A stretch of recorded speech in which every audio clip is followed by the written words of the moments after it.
All right, so check it out. It is Sunday Morning Coffee 201. Let me see. We'll cover kind of what's gone on this week.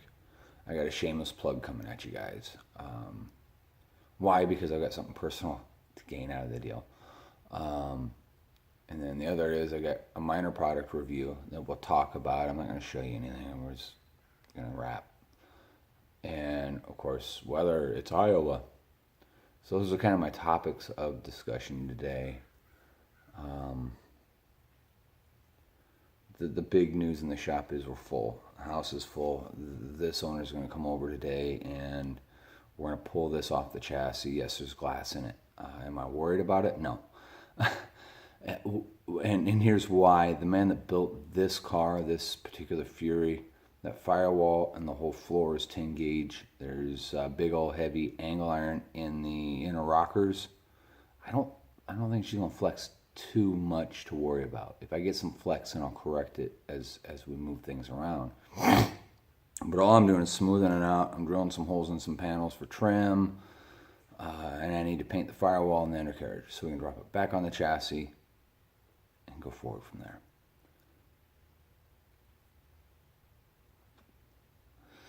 Last week, the wife and I spent excessive hours. I'm going to spend a good deal this week on this one, this 55 Healy. I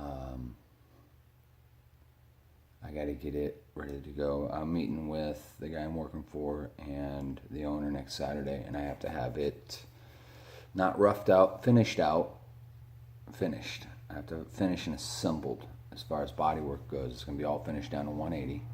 This is how I do these, okay? Just for a peek into, I'll finish this all out to 180. The front sheet metal will probably get tossed in, primered, brought back out after I finish the rough out on the front end. Blocked out and then spotted in again. I'll pay a little more care and heed as I'm spotting it in. The rear end I got roughed out and primered as quickly as I could so I could show good progress when they showed up. Not yesterday, but last weekend. Or the weekend before last, rather. Shameless plug. I already warned you about that, right? Well, no. Back to this. I have the windscreen in, the door latches, the door handles. That thing will be a fully assembled roller. That way we can see all the major trim components. The little stuff you still got. I'll fit the headlight buckets, the taillights, the turn marking signals up, mark lights up front, the grille. Fit all of that. Make sure the doors, the hood, the shrouds, the deck lid, all that fits and flows and the body lines are right. And then, like I said, it'll be finished out to 180 when he shows up and bolted completely together. Then he goes, yes, that's what I want, or this is a problem, or that's a problem, or whatever is a problem. Then I'll come back in, I'll address those minor issues, and then strip it down. I take a 500 grit on an interface pad, soft foam interface pad on the DA, and buzz everything with 500. That gets anything from people touching it, fallout from a dusty, dirty shop off of it, and then I can epoxy. My epoxy is my final sealer. I will tear it apart, epoxy them inside and out, wet sand everything. I got to detail edges before I do the epoxy because there are going to be some rough edges when I tear it apart from filler work. But at that point, I wet sand it down with 600, and inside and outside of every panel is going to get painted. He's going to go with a urethane enamel. My shameless plug is this. Week ago, 2 weeks ago, it'll be 2 weeks Monday, I think.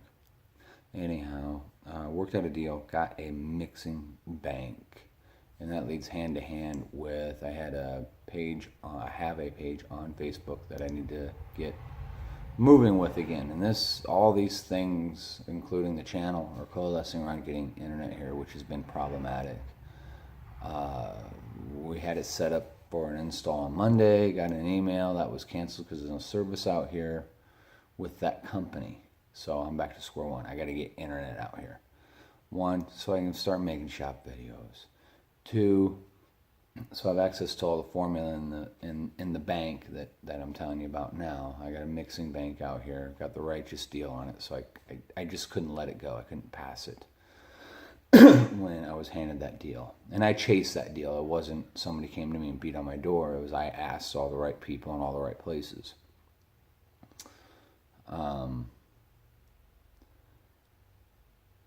And then the other is I've got a Facebook page called Lost and Found Auto Body Supply. I started it years ago, and since then I've been building rapport with vendors, manufacturers, suppliers, distributors. I try to go as high up the food chain as I can, get as close to the source as possible with some of my parts and products.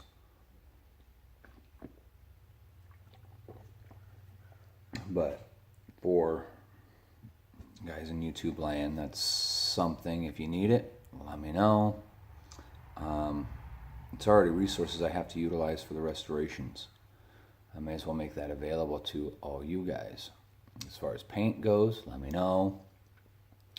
The neat thing about the BASF Lemco line is, and I didn't realize this till we got it all installed and I was looking through all the toners and binders and everything that goes into these paints.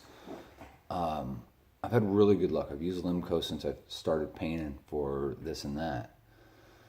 I've done overalls. The green Chevy truck I did with the cream colored scallops, that was Lemco Supreme. The green Ford that we did that was a shade off from the green Chevy, that was a Lemco single stage. There's a bunch of them. When they got to go either budget or they want to go back as close to a factory original, it ended up getting Lemco either Supreme urethane enamel or Lemco 2 acrylic enamel. So I've had good luck with it. Color match is good. This is what I didn't know. The whole system, all of the tints are the same. It's the binders. And what's nifty is with all that aspect, you got 5 lines. You got 1K enamel, you got direct to metal, implement paint, tractor paint, acrylic enamel, urethane enamel, and base coat clear coat. The 1K has no hardener.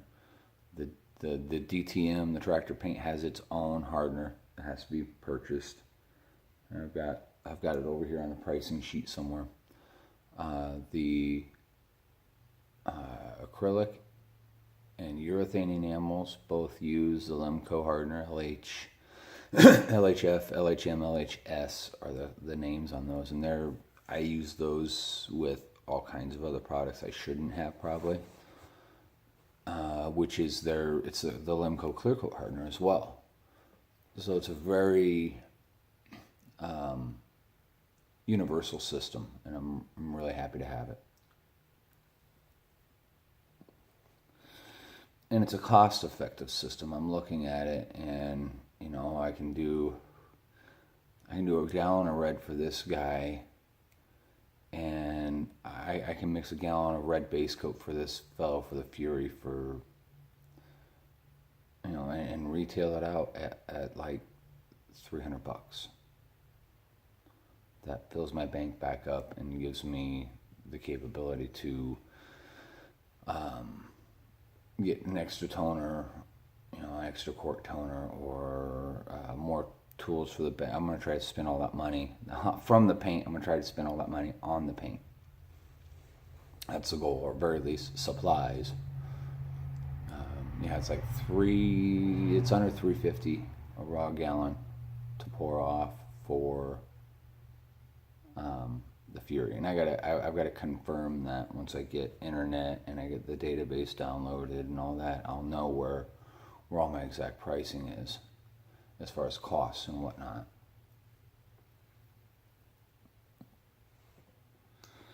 What's weird is I have to come out and store all the toners 3 times a day, every day. That's a weird. It's cool. It builds a discipline. It got me out here this morning. Now here's a quick review on something. This little guy here, the front and rear shrouds are aluminum. I don't have a TIG. In fact, right now all I have is my Miller 140 because the 220 Lincoln, my 255 Lincoln Power MIG is out. I may or may not be able to get it back. Wasn't specifically a pawn, but basically, but it got us here. It got us moved. I needed that cash. It came through. Whatever.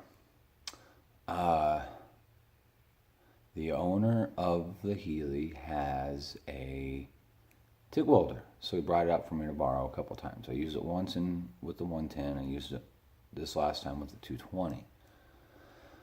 I felt like an incompetent fool. I know I'm rusty TIG welding and TIG welding aluminum especially, but I'm not an incompetent fool. Not completely, not in that realm. That's one thing I know is and can understand and can sort out is the metal work. And I felt like an idiot using this TIG welder. You can crank the power all the way up and you can't even push a puddle on the flat surface of aluminum on that little tiny thin shroud sheet metal.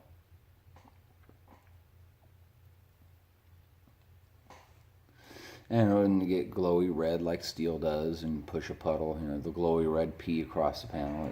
It's not the same. However, I just couldn't get it to, on a flat surface, I couldn't get it to puddle enough to dab filler and build up because I was trying to take care of some pinholes and some other things where it corroded. But there were cracks, there were perforations, there were screw holes and rivet holes that were blown out and torn. And I spent a lot of hours playing with the TIG. I burned up at least 80 cubic feet of argon.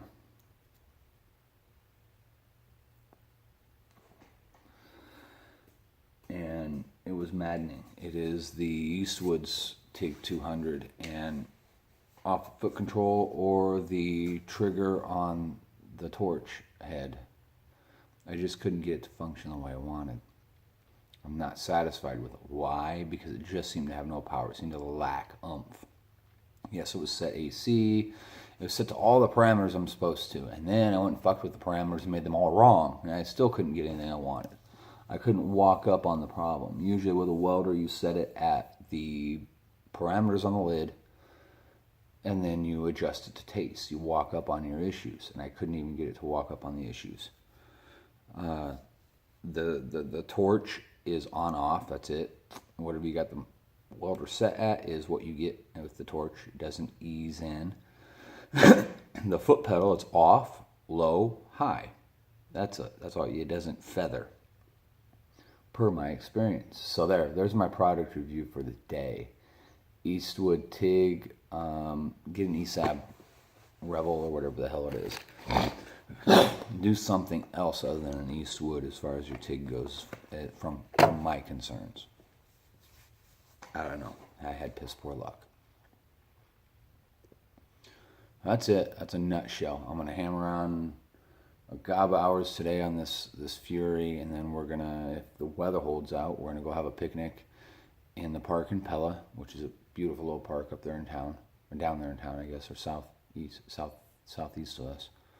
I'm going to mix up tomorrow Tuesday, I'm going to mix up a quart of another. I've got two colors that were really close to what he wanted here. I mixed one up, it was awful light, and I could walk in on it and specify what I need, but I have to weigh the contents, pour it off, do a spray out, and then I can factor my weight from. I'll actually have to do some math. Shit. Which won't be hard to do. I can average the materials and average out the grams I put in for the weight I have currently, so forth and so on. But I want to be responsible with the pour so I can get exactly the same again. But there's a second one that's darker, so I'm going to mix a quart of that up. I don't have any quart cans or lids, so I got to dig around and find a couple empties. I know I've got them. I use them for pin holders and shit like that. So there's that. I'll get that all assembled. We're going to get this off on the rotisserie. Flex I'm not worried about. The guy that built this car, The firewall and the whole floor, including the trunk floor, is 10 gauge. And there's big old heavy 2.5 inch angle iron at the inner rockers. I don't think I'm going to get a lot of flex out of this car. If I do, I'll adjust my process from there. The plan right now is to get all the rough-in done, get the undercarriage and firewall painted, and then get it back on the chassis. Maybe if it works out smooth as butter, I'll paint the body and the fenders and the hood. Oh no, I will not paint the hood till we get the car assembled. I got a new hood for it. The hood came off the car, came off the truck, came off the car. It was strapped to the roof of the car. Came off the car and bounced down the highway. And he brought it to me to straighten out. It's just find a different one. And we got the least bad one available. So I'll get it roughed in and we'll get it fitted to the car.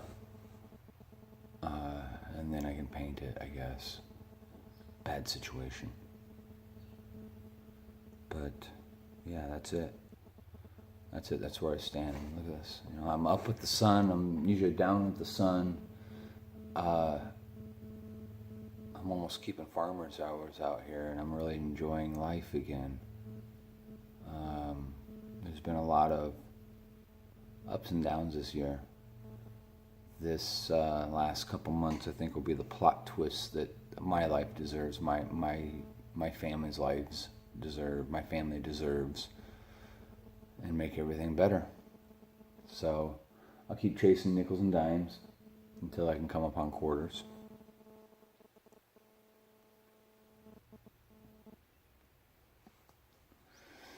And we'll go from there. You folks have a great week. We'll talk to you later.